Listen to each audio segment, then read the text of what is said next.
Historia de bien servida.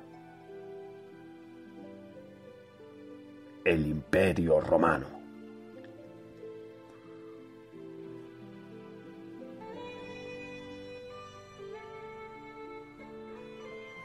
A partir de la elección de Augusto como César y emperador, el orden social del imperio cambia totalmente. Muchos españoles consiguen la ciudadanía romana, y en todas partes los poderosos se enorgullecen de pertenecer al imperio. No es nuestro pueblo un caso aislado, y se aprecia como poco a poco los poblados de San Blas y Turruchel comienzan a crecer, aunque todavía con moderación, como lo demuestra la cerámica extendida por el terreno, haciendo que la antigua fortaleza pierda importancia, pues parecía que ya no iba a ser útil. Para adquirir la ciudadanía era condición indispensable la de residir en ciudades romanas, por lo que en esta época se van fundando nuevos asentamientos. A la muerte de Augusto ocupa el poder la familia Julio Claudia, cuyos emperadores fueron Tiberio, Calígula, Claudio y Nerón. Llevaron a cabo crueles represiones contra la población. Con Tiberio, del año 14 al 37 después de Cristo, se redujeron las cecas en España, sobre todo en la provincia bética, colindante con nosotros. Sin embargo, en el viejo Turruchel, el dinero siguió afluyendo con generosidad. Calígula, en los años 37 al 41, sigue la misma línea y cierra todas las cecas, con lo que el dinero que entra en San Blas y a Turruchel es el procedente de Roma, traído por sus soldados y mercaderes por los caminos que recorrían la provincia de este a oeste, principalmente la vía Augusta y sus ramificaciones, con el fin de comprar vinos, aceites y frutas de nuestras fértiles vegas. Algunos habitantes de las comarcas próximas llegaron a ser ejecutados por conspiración contra el emperador. Pero es imposible saber si aquí ocurrió lo mismo. Con el emperador Claudio se llega a un paréntesis de tranquilidad.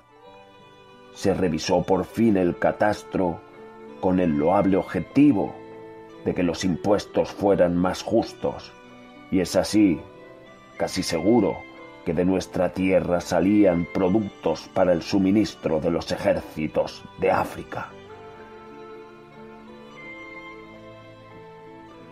Llegaría al poder, los años 54 al 68, el malvado emperador Nerón,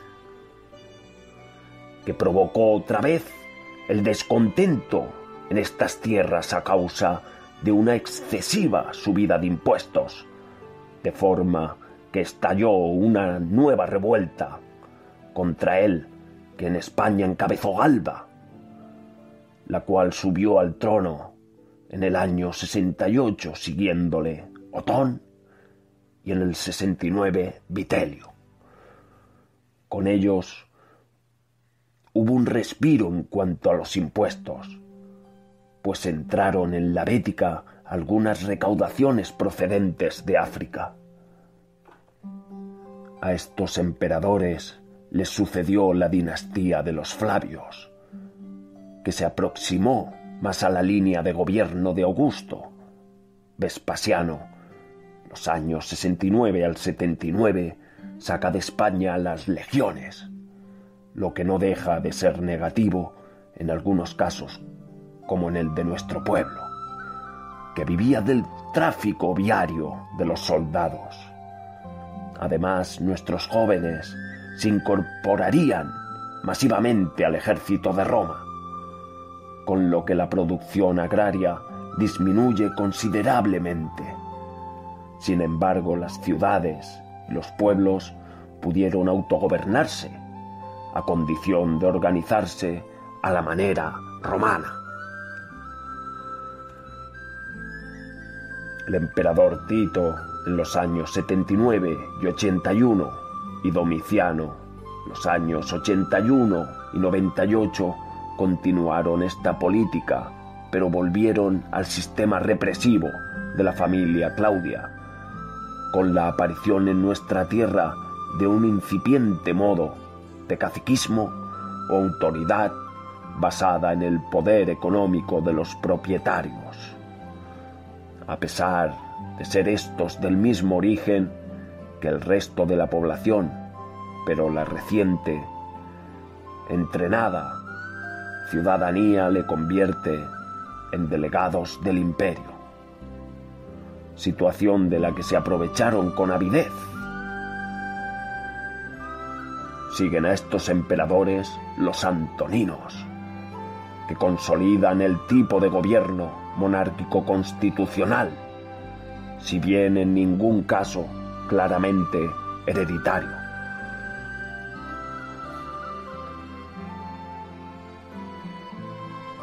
Y el emperador Trajano, de los años 98 al 117 después de Cristo, es el primer emperador no romano y que tiene su origen en la Hispania del sur. Con este emperador, el imperio alcanzó el máximo esplendor.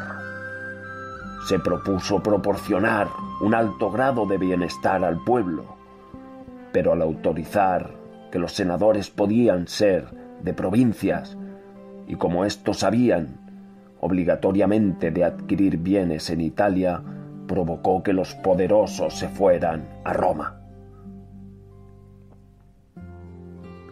Y como además se tuvieron que llevar el dinero necesario para adquirir dichos bienes, se produjo una brutal salida de metales amonedados, amén de la descapitalización que se produjo subsidiariamente, siendo sus consecuencias aún peores que la esquilma con que anteriormente se habían oprimido al pueblo, y en nuestra zona aparecen los primeros síntomas de decadencia con la notable disminución de comerciantes en sus caminos.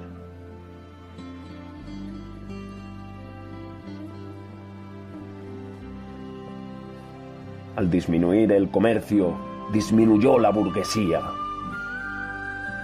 y la mayor parte de la gente tuvo que volver a la agricultura, con lo que el caserío situado en el emplazamiento actual del pueblo, con su pequeña pero óptima vega, comenzó a crecer a costa de Turruchel y de San Blas. También en esta época se construyen o reconstruyen casas de labor, de las que puede ser un ejemplo la que existió en el ático del Tesoro, así como otra que tuvo que haber en la parte baja de Bayonas, junto al camino de los Avellanares, y con seguridad varias más que no quedan restos conocidos. El imperio, por otra parte, necesitaba cada vez más ingresos para pagar a los ejércitos de la frontera, de forma que la presión fiscal sobre el campesinado se hizo insoportable.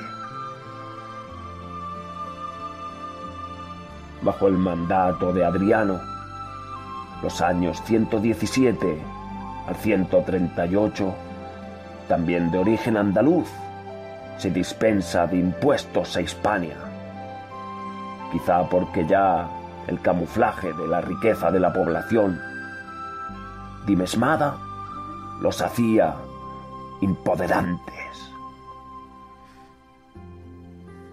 Con Antonino Pío la situación no cambia. Solo viven relativamente bien las gentes de los pequeños lugares que sirven de posada en los caminos, como es el caso de Turruchel. Y con Marco Aurelio, también este de origen andaluz, las grandes dificultades se echan encima, pues a la grave situación económica hay que añadir una serie de epidemias que se extienden por todo el sur.